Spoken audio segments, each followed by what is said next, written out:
Hello friends, welcome to प्रतियोगिता दर्पण। मैं हूं प्रशांत। आज हम बात करने जा रहे हैं कोल गैसिफिकेशन के बारे में। आइए सबसे पहले न्यूज़ देख लेते हैं।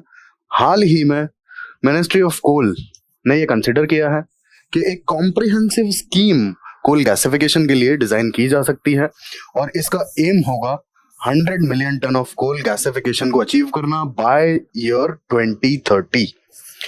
आइए डिटेल से समझते हैं क्या है स्कीम के जो बेसिक्स हैं वो, और इसके अलावा कोल गैसिफिकेशन क्या है। अब बेसिकली स्कीम का जो बेसिक एम है that is to capitalise the natural resources as well as coal gasification में जो टेक्निकल फिजिबिलिटी है उसे डेमोन्स्ट्रेट करना। मतलब कि क्या इंडिया में प्रॉपरली कोल गैसिफिकेशन किया जा सकता है विद मिनिमल एक्सपेंसेस, उस एक्सपर्टीज को डेमोन्स्ट्रेट करना। इसके अलावा स्कीम का दूसरा जो एक एम है वो ये है to attract PSUs as well as private sectors for coal gasification and the related innovation investment as well as the development of the particular sector। इस स्कीम में गवर्नमेंट ऐसा प्लान कर रही है कि जो कोल पर कॉम्पेंसेशन सेस होता है उसे रीइंबर्स कर दिया जाए। अब बेसिकली ये जो जीएसटी कॉम्पेंसेशन सेस होता है कोल पर, इट इज अराउंड ₹400 पर टन। अगर कोल गैसिफिकेशन के लिए यूज किया जाएगा as a raw material, then this compensation cess will be reimbursed. अब गवर्नमेंट जो है एक बिडिंग प्रोसेस के through companies as well as PSUs को सेलेक्ट करेंगी कि कौन इस पर्टिकुलर स्कीम के लिए एलिजिबल होगा। अब इसका सिग्निफिकेंस क्या होगा? बेसिकली इसके दो सिग्निफिकेंस हैं इस पर्टिकुलर स्कीम के। पहला जो सिग्निफिकेंस है वो ये है कि हमारा इंपोर्ट डिपेंडेंसी कम होगा। दूसरा, हमारा सस्टेनेबल डेवलपमेंट की तरफ जो एक रास्ता है वो क्लियर होगा। आइए डिटेल से समझते हैं। सबसे पहले हम जानेंगे कि कोल गैसिफिकेशन होता क्या है। बेसिकली कोल गैसिफिकेशन में कोल को गैस में कन्वर्ट कर दिया जाता है। Coal is converted into gas. This gas is used as energy. Simple सी बात कोल गैसिफिकेशन का मतलब।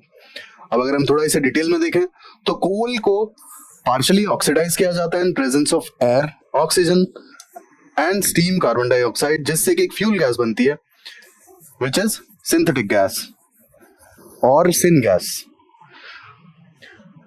इस पर्टिकुलर गैस को as a source of energy use किया जाता है।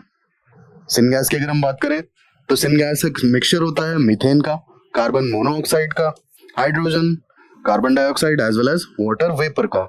Syn gas as a fuel gas use की जा सकती है and it can replace natural gas.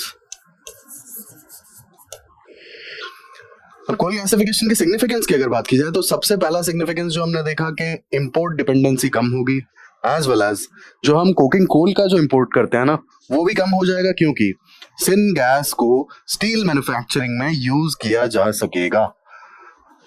अब कोकिंग कोल बेसिकली बहुत इंपॉर्टेंट रॉ मटेरियल है स्टील इंडस्ट्री के लिए। It will be replaced with syn gas. इसके अलावा इलेक्ट्रिसिटी जनरेशन के लिए भी हम इसे यूज कर सकते हैं, एज वेल एज जो हाइड्रोजन का प्रोडक्शन होगा ड्यूरिंग द प्रोडक्शन प्रोसेस और कोल गैसिफिकेशन प्रोसेस, उसे हम अदर पर्पस के लिए यूज कर सकते हैं। अब यहाँ पर एक सबसे बड़ा कंसर्न है और वो कंसर्न ये है कि कोल गैसिफिकेशन में हम एक हाई एनर्जी सोर्स जो कि कोल है उसे कन्वर्ट कर रहे हैं एक लो एनर्जी सोर्स में जो कि गैस है। और यहाँ पर एक और बात है कि हमें इस पर्टिकुलर प्रोसेस के लिए एनर्जी भी प्रोवाइड करनी पड़ रही है। आइए डिटेल में देख लेते हैं। Basically coal, oxygen as well as water के जो मिक्सचर को एक पर्टिकुलर फर्नेस में डाला जाता है जहां पे बहुत हाई प्रेशर होता है, और आप टेम्परेचर देखिए कितना हाई है। इतने हाई टेम्परेचर के लिए आप समझ रहे हैं कितना एनर्जी प्रोवाइड करना पड़ेगा। तब फाइनली सिन गैस मिलती है और इसकी क्लीनिंग की जाती है बाद में, और क्लीनिंग करने के बाद फाइनली हम सिन गैस को यूटिलाइज कर पाते हैं अपने प्रोसेस के लिए, या हमारी जो भी जहां पर मतलब प्रोडक्शन के लिए ये energy as a fuel gas हमें चाहिए वहां पर हम इसे यूटिलाइज कर पाते हैं। तो हाई टेम्परेचर प्रोवाइड करने के लिए, हाई प्रेशर प्रोवाइड करने के लिए और क्लीनिंग के लिए हमें कितनी एनर्जी यहाँ पर लगानी पड़ेगी, कितना फ्यूल प्रोवाइड करना पड़ेगा, उसके बाद में फाइनली हमें सिन गैस यूटिलाइज करने के लिए मिलेगी एज अ फ्यूल। तो ये एक बहुत बड़ा कंसर्न है। अब नीड क्या है, क्यों जरूरी है कोल गैसिफिकेशन? तो सबसे बड़ी बात आती है कि इंडिया में जो कोल के रिजर्व्स हैं, हालांकि लोअर क्वालिटी कोल है, ठीक है, और हमें स्टील इंडस्ट्री के लिए we are dependent on import. Reason, coking coal is an important raw material for steel industry. तो कोल गैसिफिकेशन के थ्रू जो सिनगैस प्रोड्यूस होगी वो स्टील इंडस्ट्री में यूटिलाइज की जा सकेगी। दैट्स हाउ हम अपना इंपोर्ट डिपेंडेंसी कम करेंगे। दूसरा, as we know, crude oil as well as natural gas के लिए इंडिया इंपोर्ट डिपेंडेंट है और सिन गैस को नेचुरल गैस की जगह पर यूज किया जा सकता है, तो ये एक बेनिफिट है। दूसरा, it can revolutionise the coal sector.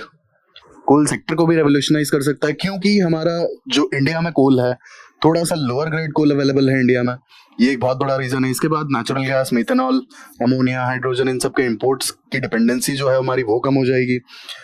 And lastly, India का जो एक विजन है टू बिकम आत्मनिर्भर, ये साकार होता हुआ दिखाई देगा।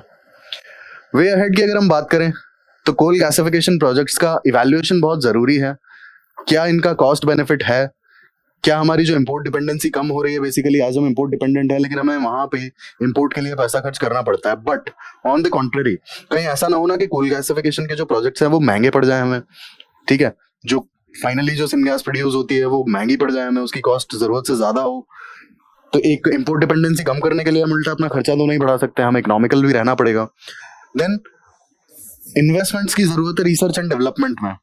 कितने कम से कम कॉस्ट में इस गैस को प्रोड्यूस किया जा सकता है और इसका कितना कार्बन फुटप्रिंट कम है, उस पर्टिकुलर चीज के लिए काफी ज्यादा research as well as development की जरूरत है। फिर एक डाइवर्सिफाइड एनर्जी मिक्स की बहुत ज्यादा जरूरत है। एज वी नो कि इंडिया की जो डिपेंडेंसी है क्रूड ऑयल, नेचुरल गैस, इस पर बहुत ही ज्यादा है। स्पेसिफिकली अगर हम बात करें तो ट्रांसपोर्ट सेक्टर, इंडिया का जो ट्रांसपोर्ट सेक्टर है ना, बहुत ही ज्यादा crude oil as well as natural gas पर डिपेंडेंट है। तो हमें एक डाइवर्सिफाइड एनर्जी मिक्स की बहुत ज्यादा जरूरत है। लास्टली, कोल गैसिफिकेशन के जो प्रोसेसेस हैं ग्लोबल लेवल पे, हमें उन्हें अडॉप्ट करने की जरूरत है। बहुत ही ज्यादा एफिशिएंट और इकोनॉमिकल जो प्रोसेसेस हैं हम वही अडॉप्ट करें तो बेटर रहेगा। एग्जाम्पल के लिए अगर हम समझें तो इन सीटू कोल गैसिफिकेशन जो होता है, बेसिकली जहां पर कोल माइन ऑलरेडी लोकेटेड है हम वहीं पर उसका गैसिफिकेशन कर दें सेटअप लगा के, तो इसमें एक तो इकोनॉमिकल होगा, दूसरा हमारा जो ट्रांसपोर्ट चार्जेस हैं वो बचेंगे। कोल को ट्रांसपोर्ट करने के लिए काफी ज्यादा चार्जेस और काफी ज्यादा टाइम कंज्यूम होता है, वो सेव होगा। ऐसे प्रोसेसेस को हमें कंसिडर करना चाहिए जो कि ग्लोबल लेवल पे यूटिलाइज किए जा रहे हैं, काफी इकोनॉमिकल हैं और काफी ज्यादा एफिशिएंट हैं। तो ये हमने बात की कोल गैसिफिकेशन के बारे में। ऐसे ही इंफॉर्मेटिव वीडियोस के लिए जुड़े रहने के लिए प्लीज सब्सक्राइब करें, लाइक करें और शेयर जरूर करें। Thank you, thanks for watching.